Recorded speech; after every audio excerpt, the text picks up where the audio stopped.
Eu tô aqui na casa da Juscelia Costa com Brizola no colo. No colo. E o que ela vai fazer? Rosquinha de polvilho. Vamos lá. Olha o cabelo dela, olha o sapato de bico fino. Eu queria que filmasse a nossa entrevistadora aqui de tênis e de meia soquete rosa pink.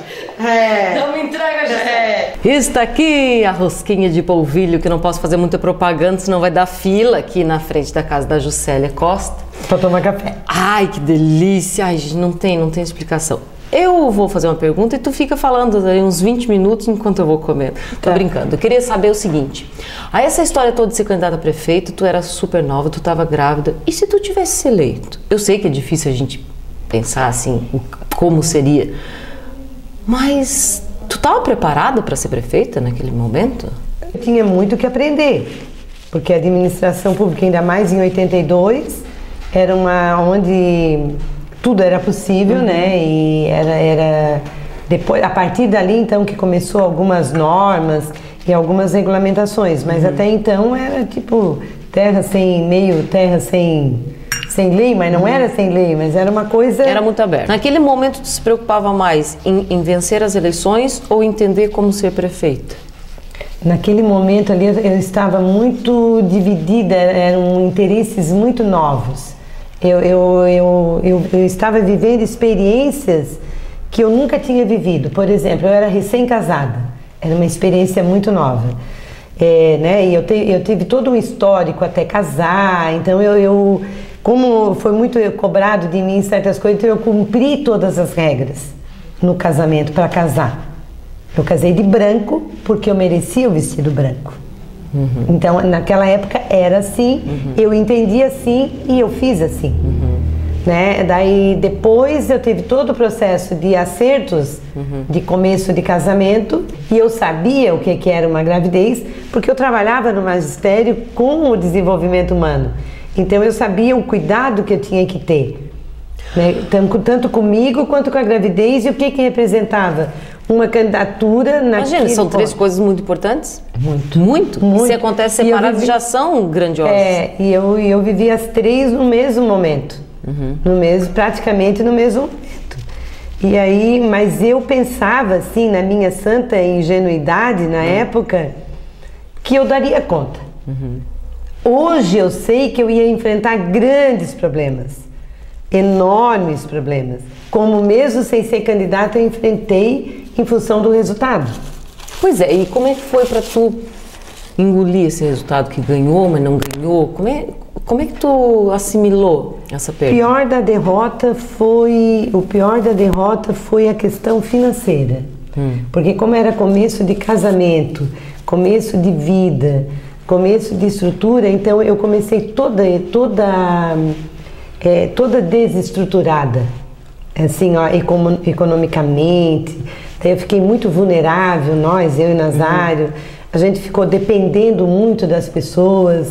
A nossa sorte foi que o emocional, a relação de marido e mulher era muito boa, né? E depois assim, ó, como ele assumiu o papel de pai, então ele também foi um grande pai, então tudo isso somava a nosso favor. E a gente superou, agora nós sofremos muito. É por isso que a Nara ama tanto política? É por isso que a Nara quer tudo menos que eu seja candidata. Aí falando nisso, em tu não ser candidata, de lá pra cá teve vários eventos, tu como candidata de novo e tal. E por que tu não foi candidata na última eleição? Na última eleição, porque daí depois nesse histórico todo, depois de muito tempo... A Nara foi em 97, a Nara já estava quase mocinha, o Nazarico já tinha 11 anos. Aí eu fui candidata também, outro momento horrível. Eu apoio um candidato em função do Mariano, de novo, né? Dessa coisa de admirar a pessoa do Mariano, então Mariano de fidelidade e de acreditar. E hoje eu digo com mais certeza ainda que eu acreditava certo. Mas só que aí eu fui candidata a vereador e o pai foi candidato a vice do Mota. E eu fui candidata a vereadora na chapa daquele famigerado candidato que ganhou, né? Ganhou e ficou prefeito há 8 anos e que, com todo respeito, foi uma experiência muito difícil. Hoje eu não falo isso com mágoas, mas foi um fato que marcou muito, de forma muito drástica a minha vida. Foi quando eu, ao invés de eu me defender com categoria, com classe, com mais sangue frio, eu me defendi atacando também, daí eu me igualei. E isso eu não gostei. Mas eu fui frontalmente atingida, e aí tu encontra adversários que não são teus adversários, e tu encontra parceiros e companheiros de partido que são teus adversários, porque tu disputa, na verdade, não é com o adversário, tu disputa é com o teu companheiro. Isso aí, como é que faz assim? Porque quando o teu inimigo está na outra trincheira de frente, tu mais ou menos está avaliando a situação, e quando o inimigo está do teu lado aqui, tu não sabe se tu não vai levar uma facada enquanto tu está olhando para lá. Mas é esse o preparo que eu não tive. Porque eu fui faqueada com os do meu lado. Tá, aí vamos. Tu tinha um cargo. Hoje eu tenho. Daí hoje eu tenho isso claro. Ao ponto de eu conseguir entender e recuar como eu tive que recuar nessa última eleição. Pois é. Porque não fui nem cotada. Eu não fui nem cotada para ser candidata. Não foi nem... Mas tu tinha vontade? Não. Não, porque quando nós conversamos, né, eu conversei com o prefeito, com o Mariano, e a gente acordou que eu seria a diretora do bem-estar social, que eu aceitaria as condições de trabalhar como diretora e não como secretária, daí eu fui muito cobrada por um ou outro vereador até, de eu não ter sido nomeada secretária. E houve um trabalho junto, assim, internamente, por trás dos bastidores, de adversários que tinham interesse, até junto com a família mesmo, né? Eu digo mais entre os filhos, de dizer assim, tua mãe vai assumir uma função de secretária, vai ganhar como diretora e vai trabalhar dessa forma. Daí eu tinha que explicar em casa que eu aceitei, que a regra era assim. Que tu não faria por dinheiro? Eu não fui fazer por dinheiro, e tanto que eu baixei a cabeça e fui. Aí por que eu também não fui, que eu nem ventilei a possibilidade? Uma, porque os dois não queriam. Nem a Naraceli, nem o Nazari.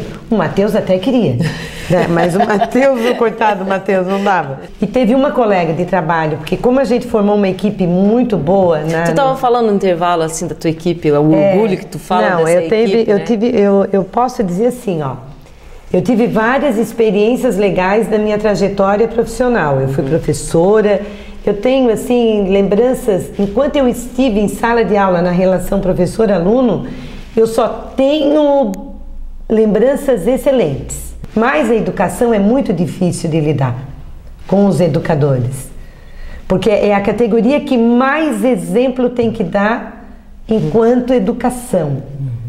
Né? E tem muitas dificuldades para ter isso.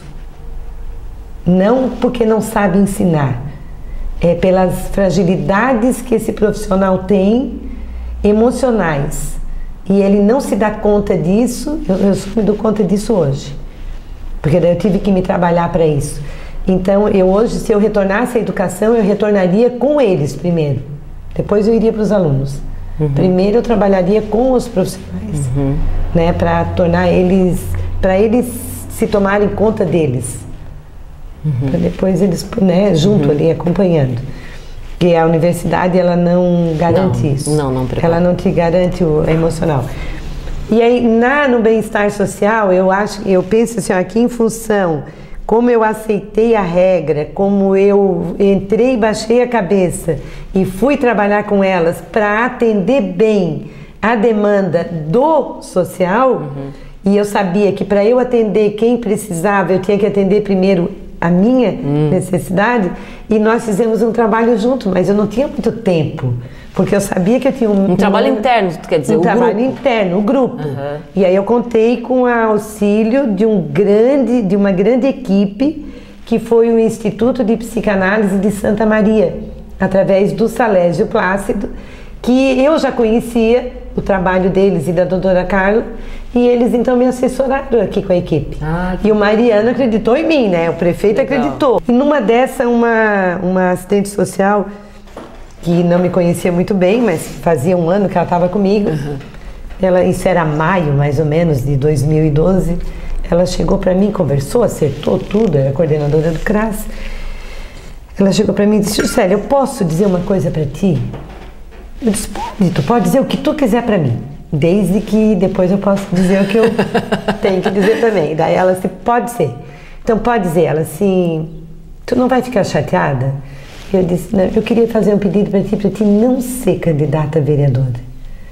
Daí eu olhei para ela e disse, ri, né? Eu olhei para ela e disse: não tem problema, Edna, tu não te preocupa que eu não vou ser candidata a vereadora, não vou ser candidata a mais nada, porque eu quero muito bem a minha filha, quero muito bem o meu filho e eu vou obedecer eles pela primeira vez.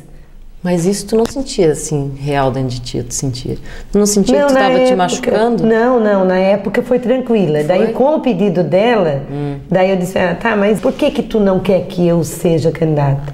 Daí ela olhou para mim, o olho marejou, ela disse: porque eu sou assistente social, sou efetiva no município e pela primeira vez eu estou vendo um trabalho com começo, meio e com uma probabilidade de sequência. E se tu parar agora, nós vamos ter que retornar. Então nós vamos ter que continuar juntas para a gente conseguir avançar na assistência social.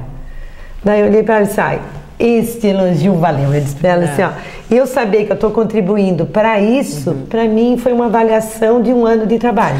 Na realidade, tu tens contribuído assim socialmente de várias formas, desde que tu disse que participava do Rotary e tal. E hoje do Rotaract. E hoje tu tens uma função dentro do lar dos idosos. Tu tem uma participação na Casa Padre Pio. Sim. Como é que é? Não, quando eu entrei na Secretaria do Bem-Estar Social, né, que hoje é da Assistência Social, como é que eu vou explicar? Eu não imaginava que eu era tão social e que o trabalho que eu iria fazer dentro de uma instituição, vamos dizer assim, né, dentro de um órgão público, eu fazia sem saber que eu fazia dessa forma. Porque só que ali tu tem que ter um planejamento, ali tu tem recurso, ali tu tens condições, ali tu tens uma estrutura toda do município que conforme a mentalidade do gestor e que graças a Deus o Mariano tinha um olhar muito, muito carinhoso para a assistência social. Gostei muito de ter lecionado, mas a experiência de estar no bem-estar social, ela foi inusitada. Ela foi assim, ó, como se eu tivesse coroado toda a minha carreira com aquele 1 ano e 10 meses. E daí tu perguntou também como é que foi ali. Essa tua participação, por exemplo, no Lar dos Idosos. Como é que é? Tem horas assim que eu penso que eu tenho escrito na testa voluntária. Voluntária. E eu acho que é mesmo.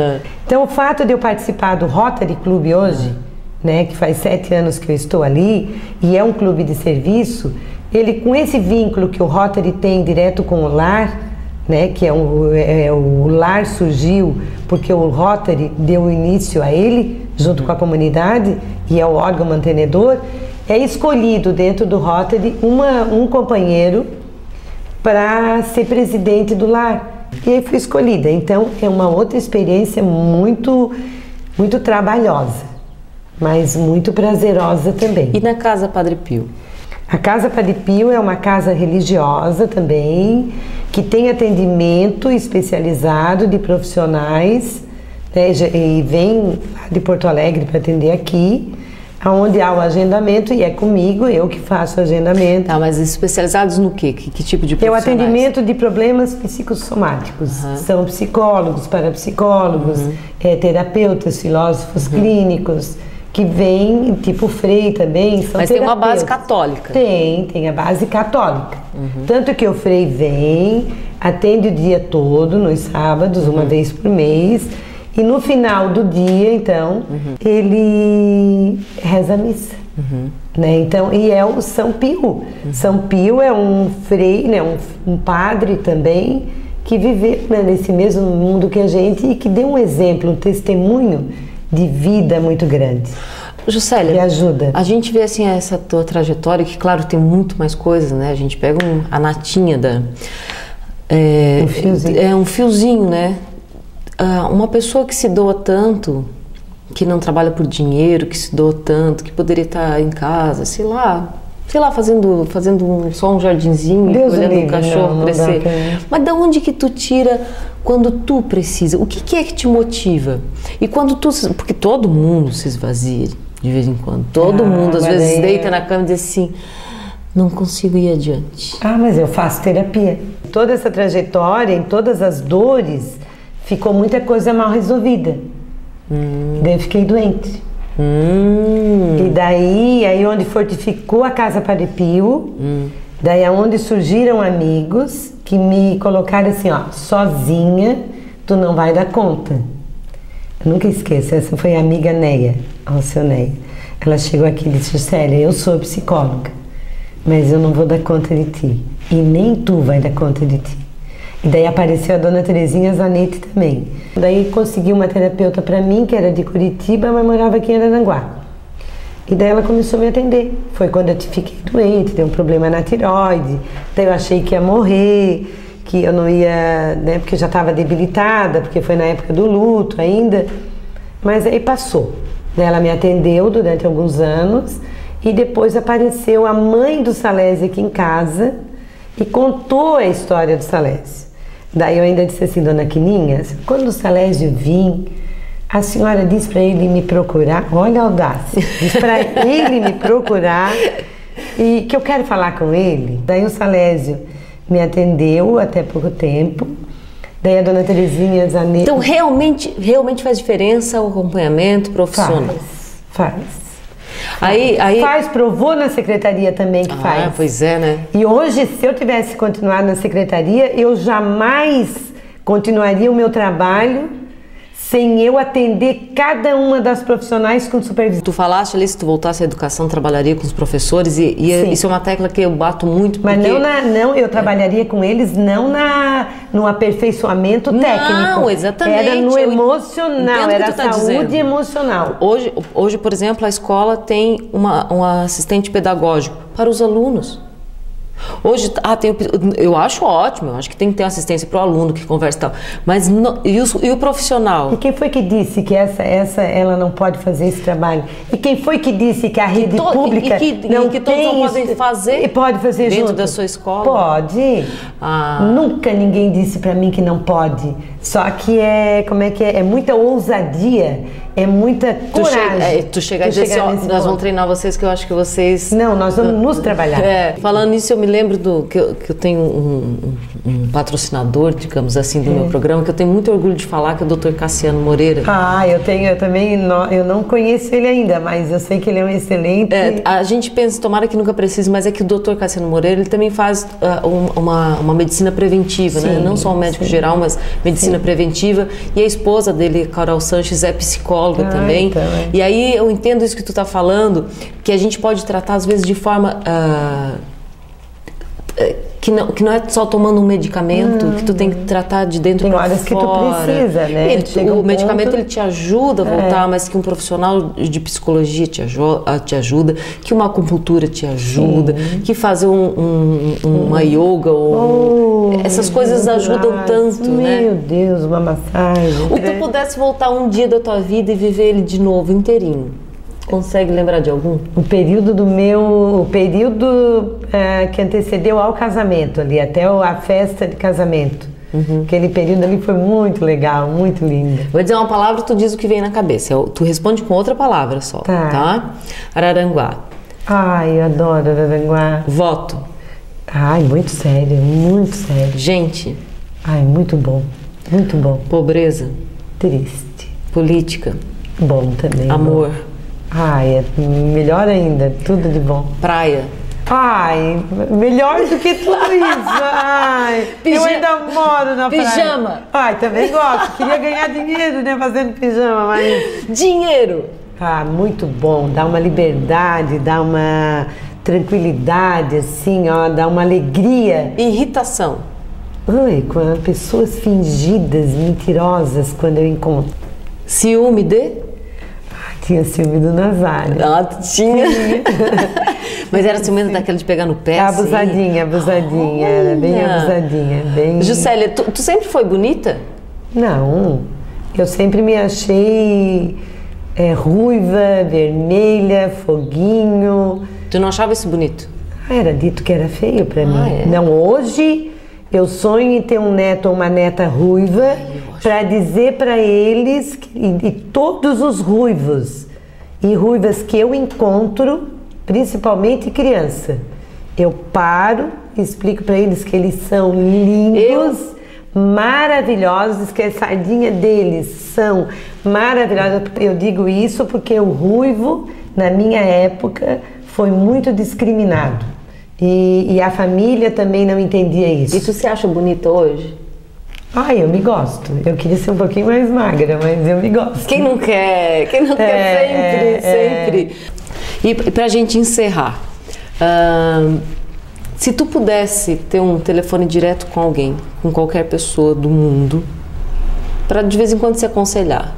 Olha, eu ligaria para uma mulher que eu admiro ela demais, assim, mas não é uma coisa de bobagem, é de personalidade mesmo e mal entendida politicamente, pelo perfil dela, pela retidão dela. Já sei quem. Já sabe não quem sei, é, não sei. Eu demorei um pouco para conviver com ela.